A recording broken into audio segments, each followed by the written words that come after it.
LGBTQIA+ History Month Live 5. The road towards what some call the pivotal decade of change was long, dark and broken for all disenfranchised communities across the world. The UK was still a church-led society, which meant our idea of right and wrong and the rules we were governed to live by came from religious dogma. In the mid-1800s and early 1900s, we had seen a rise in activism for equal rights based on sex, colour and the right of the working class. Some gains were made. Then tragedy struck from 2 world wars, activism took a back seat and LGBTQIA+ figures were hidden from mainstream life as religious sentiment once again grew in popularity in the post-war years. The 1960s revolutionised activism and stands out from the decades that acted as a bridge between what was and what would be. Rock and roll music had been born in the late 1950s, bringing with it a fresh new energy and a new way of expression. The youth of the day, having been born during or in the post-war years, a time marked by fear, and were no longer prepared to accept the status quo and were now prepared to fight, not only for their own rights but for the rights of others too. Music had changed, and with it a political message too. The birth of the hippie movement happened in the 1960s and were thus allied with and empowered by a growing anti-war movement regarding the US war with Vietnam.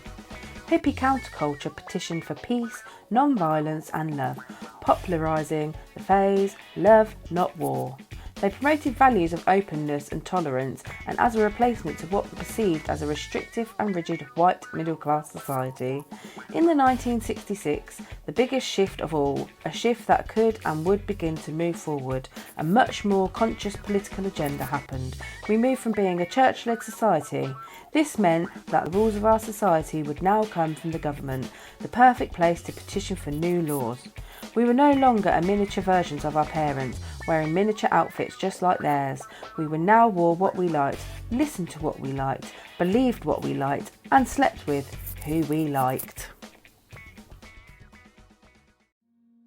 Once the tide had turned, art has grown in its capacity to influence political agenda and help to actualise a more conscious humanity which values the difference in equality and acceptance. Individuality is a much more colourful road to travel. The Matrix is a trans metaphor, Lily Wachowski says. That was the original intentions, but the world wasn't quite ready, says Lily, who came out as trans along with her sister Lana after the films came out. Fans have speculated about the potential meaning behind the iconic film, and Lily has confirmed the theory to Netflix. "I'm glad that it has gotten out," she said. The Matrix first hit the screens in 1999 when Willie says the corporate world was not ready for an allegory, a story that can be interpreted to reveal a hidden meaning about transgender people. The director says the films have always been meaningful for trans people.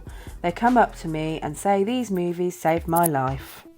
In 2013, Andrew Dobbins, promotion officer for Schools Out UK and LGBT History Month, suggested that each year forgotten LGBT+ figures be remembered and celebrated.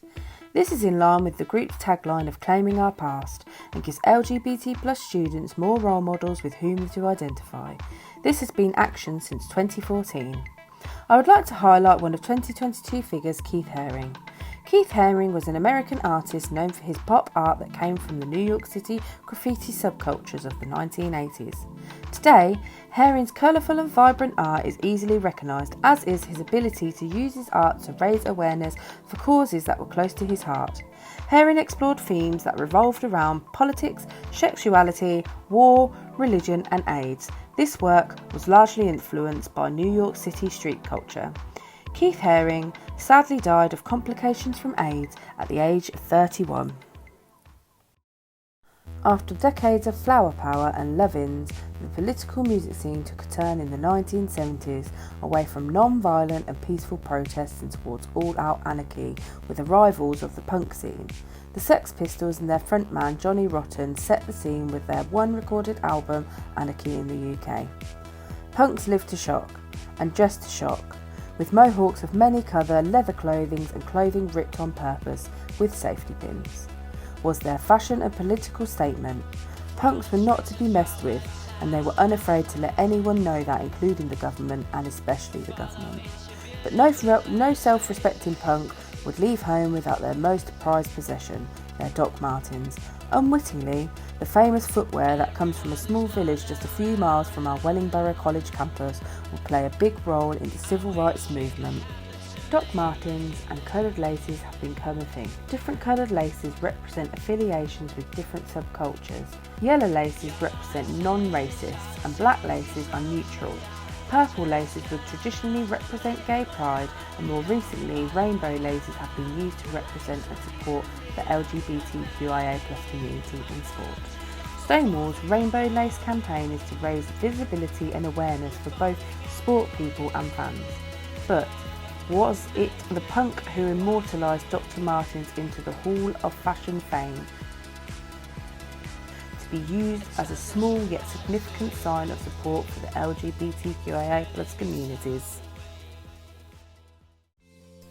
At the college, we have championed change for decades, and in more recent years seen some changes that celebrate and support the LGBTQIA+ community. From LGBTQIA+ staff and student groups, rainbow walkways, guest speakers like Sue Sanders and Vinegar Strokes, badges and giveaways, displays and tutorials, training for all staff, support officers in each department, representation in our student union, research projects, reports and so much more. If you want to find out more or get involved, email live@bedford.ac.uk or visit our social media and Moodle pages.